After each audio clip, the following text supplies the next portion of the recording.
This is Good Morning Providence. 6:30 on a Monday morning. Good morning, everyone. Thanks for staying with us here on Good Morning Providence as we take a live look outside. Louis Sanias taken into custody in Connecticut over the weekend. This after eluding police for a week. All right, Scott, thank you. Also this morning, a former Cumberland teacher arrested in Connecticut is accused of sexually assaulting a child. The Best Picture award going to Parasite. This marks the first time ever that a foreign language film took home the top prize. We hear a lot about washing your hands, avoiding social contact, not shaking hands. What are some other things that people should be doing right now just to cut down on your risk? Again, a very good question. The superintendent is now waiting to see if students will have to make up the time they're losing this week at the end of the school year. Good Morning Providence reporter Scott Cook joins us now live in the newsroom with more on this. Hey, Scott, good morning. Day after Groundhog Day, we got the early spring, and it might feel almost spring-like later today, right, Chelsea? Meanwhile, speaking with Fox News, the president unrelenting in his criticism of this whole process. I didn't know that was her. Yeah, at first. With the short hair, I didn't recognize her at first, but she had that hilarious bit with Maya Rudolph. We are spotlighting prostate cancer this morning. It's the second most common cancer among men. He was the original Incredible Hulk. Lou Ferrigno, thank you so much for joining us. I've teamed up with Jeff Denoyer. We're growing out our beards. We're trying to raise awareness. You didn't just forget to shave this morning?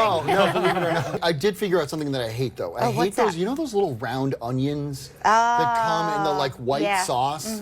I can't figure it out. I can't tell where he is. Come on back. All right. You may need a little scrape this morning. We have a little bit of frost. Oh, thank you. Entertainment news now this morning.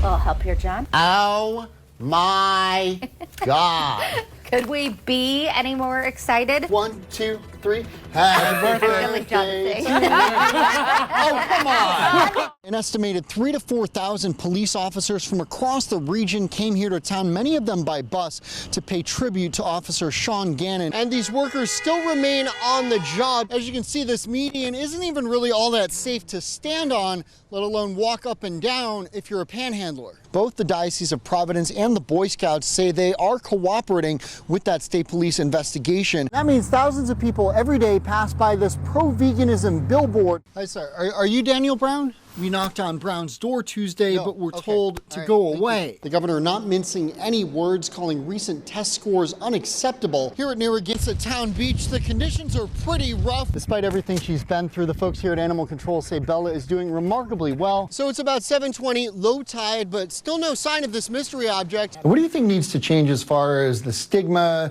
as far as the fact that this isn't something men like to talk about? So prostate cancer. We are underway on the ferry here from Point Judith. As you can see, we picked a less than ideal weather day to visit Block Island. John Olana, it was a great night here at Providence's big Oscar party, but Chad Verdi is actually out in Hollywood tonight. What's it like being one of the driving forces on a movie with guys like that? One, being on set and watching them. Why is it important for people to kind of understand firsthand the work that goes into harvesting cranberries? I gotta try the guac. That is delicious, and I feel like I have to... That's what the spoon is for. Get the ice cream, dig too. in. Let's do it. I feel really out of shape right now. Here we go.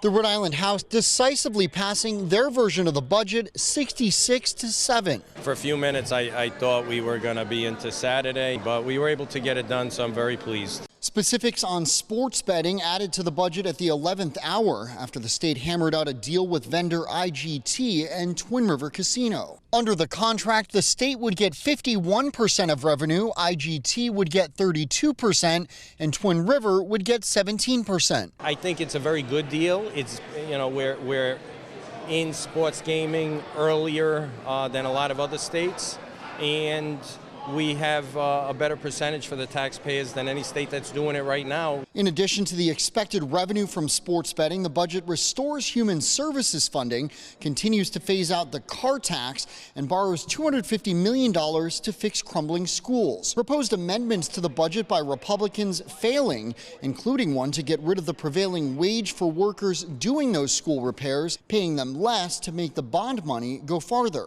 Put less of a burden on taxpayers, so I'm very disappointed that my colleagues rejected it. Another to make sure money from so-called 911 fees on cell phone bills actually goes to fund the system, also falling short. Definitely lives are at stake.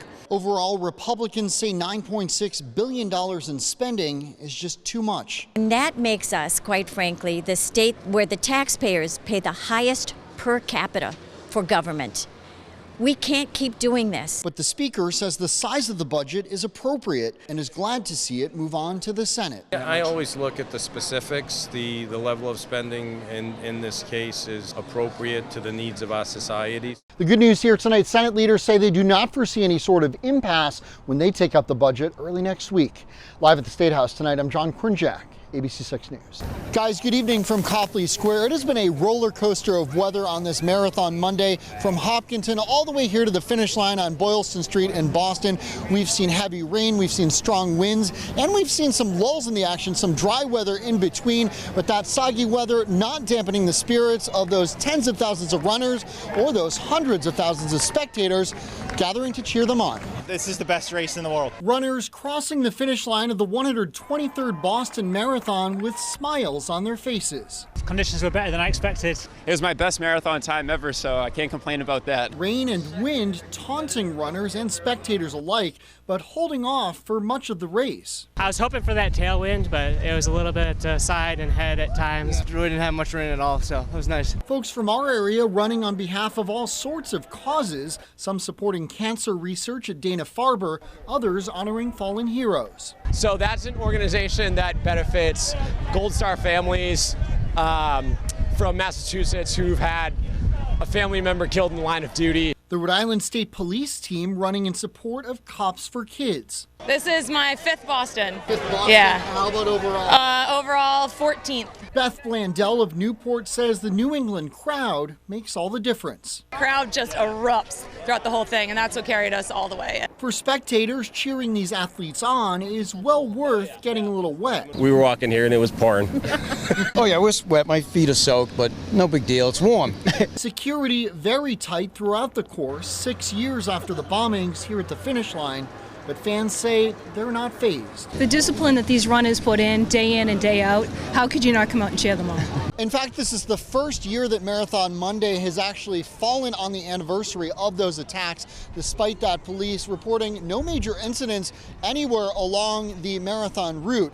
People just enjoying themselves, behaving themselves, and having fun carrying on this storied New England tradition.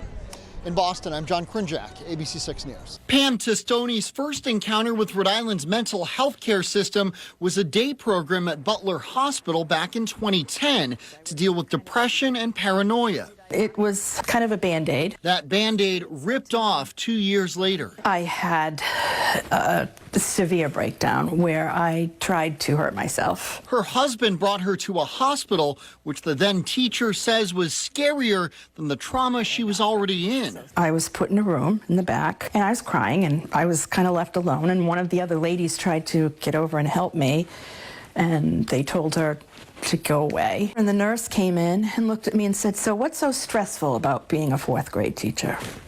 She begged her husband to take her home, where they tried to get her in to see a therapist. How difficult was that? My husband was on the phone for days trying to get me into the right spot. Eventually, they gave up and went to the ER at Rhode Island Hospital, where Testoni stayed for 16 days, receiving electric shock treatments. It's a situation she feels could have been avoided if she'd had the proper therapy all along. It's difficult to get in to see a doctor having not gone to the acute stage of going into the hospital. Lori Pashota, who heads the Mental Health Association of Rhode Island, says Testoni's struggle is far from unique. Big picture, Rhode Island's behavioral health network is inadequate. According to the health insurance commissioner, 50% of Rhode Islanders diagnosed with a mental health problem can't get access to treatment. Many stuck on long wait lists, and they're twice as likely to go out of network as those getting medical care. Why should we all be concerned about that? Because people can die if they go without treatment. That lack of access stems largely from a shortage of therapists and doctors. We are, in some ways, the bastard stepchild of the whole healthcare system. Mental health professionals like Barrington-based psychologist Peter Oppenheimer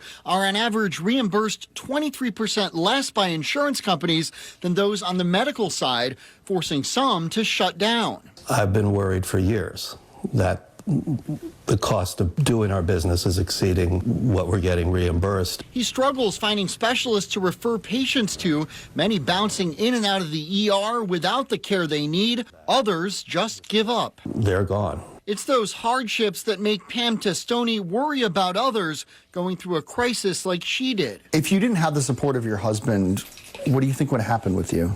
I would have died. I would have killed myself. You're certain of that? I am certain of that.